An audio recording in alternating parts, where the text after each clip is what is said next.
You know how Fox has a weird way of counting Simpsons episodes? They refuse to count a couple of them, making the amount of episodes inconsistent. The reason for this is a lost episode from Season 1. Finding details about this missing episode is difficult. No one who was working on the show at the time likes to talk about it. From what has been pieced together, the lost episode was written entirely by Matt Groening. During production of the first season, Matt started to act strangely. He was very quiet, seemed nervous and morbid. Mentioning this to anyone who was present results in them getting very angry and forbidding you to ever mention it to Matt. I first heard of it at an event where David Silverman was speaking. Someone in the crowd asked about the episode, and Silverman simply left the stage, ending the presentation hours early. The episode's production number was 7G06. The title was Dead Bart. The episode labeled 7G06, Moaning Lisa, was made later and given Dead Bart's production code to hide the latter's existence. In addition to getting angry, asking anyone who was on the show about this will cause them to do everything they can to stop you from directly communicating with Matt Groening. At a fan event, I managed to follow him after he spoke to the crowd, and eventually had the chance to talk to him alone as he was leaving the building.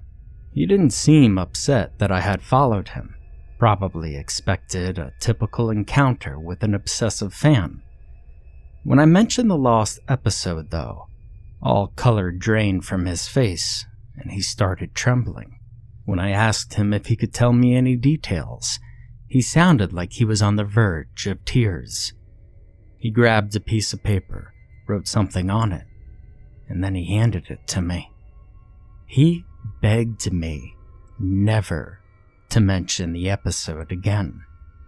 The piece of paper had a website address on it. I'd rather not say what it was, for reasons you'll see in a second.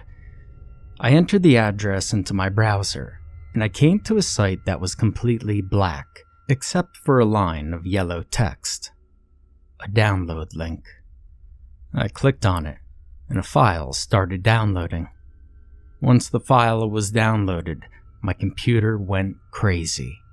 It was the worst virus I had ever seen. System restore didn't work. The entire computer had to be rebooted. Before doing this, though, I copied the file onto a CD. I tried to open it on my now empty computer, and as I suspected, there was an episode of The Simpsons on it. The episode started off like any other episode, but had very poor quality animation. If you've seen the original animation for Some Enchanted Evening, it was similar but less stable. The first act was fairly normal, but the way the characters acted was a little off. Homer seemed angrier, Marge seemed depressed, Lisa seemed anxious, and Bart seemed to have genuine anger and hatred for his parents. The episode was about the Simpsons going on a plane trip. Near the end of the first act, the plane was taking off. Bart was fooling around, as you'd expect.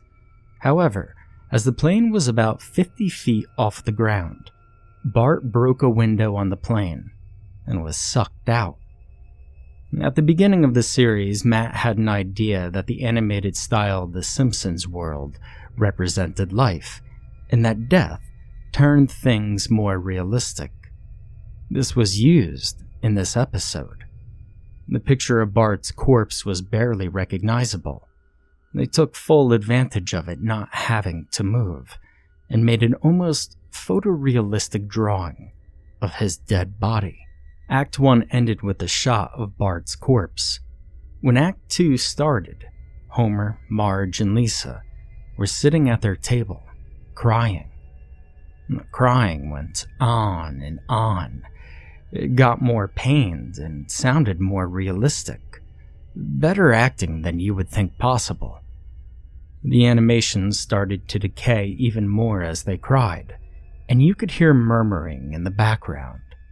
The characters could barely be made out.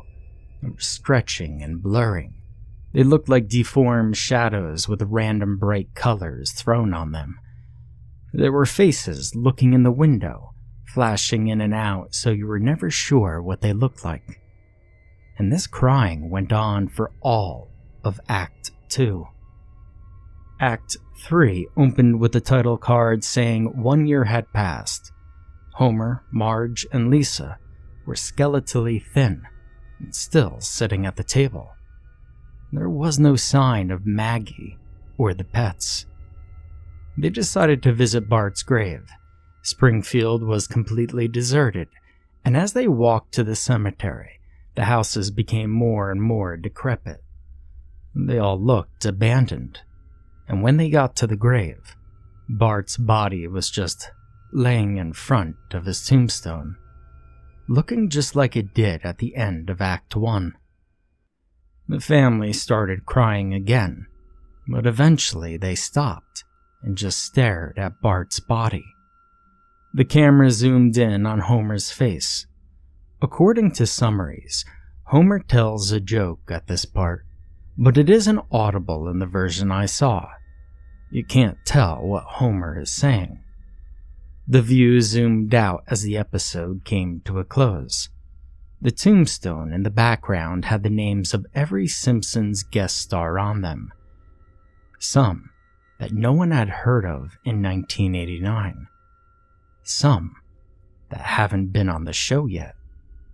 All of them had death dates on them. For guests who died since, like Michael Jackson and George Harrison, the dates were when they would die. The credits were completely silent and seemed handwritten. The final image was the Simpson family on their couch, like in the intros, but all drawn in hyper-realistic, lifeless style of Bart's corpse. A thought occurred to me after seeing the episode for the first time.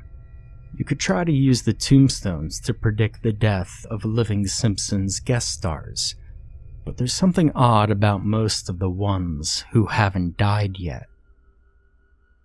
All of their deaths are listed as the same date. Twitter. Creepypastas. @Tubatron. Do you know if the chapter Dead Bart 7G06 really existed? Thanks, I love your excellent job. David Silverman. Tubatron. @Creepypastas. That's the dumbest rumor I ever heard. This page, creepypasta.wikia.com, Dead Bart, is complete horseshit. Not one thing is true. Distractionland Zeth @Tubatron. Isn't that exactly what the Dead Bart myth claims? Anybody who knows anything about it would totally deny it. Therefore, I say it must be true. David Silverman, replying to Distractionland Zeth. Well, that's just it. This interview is over.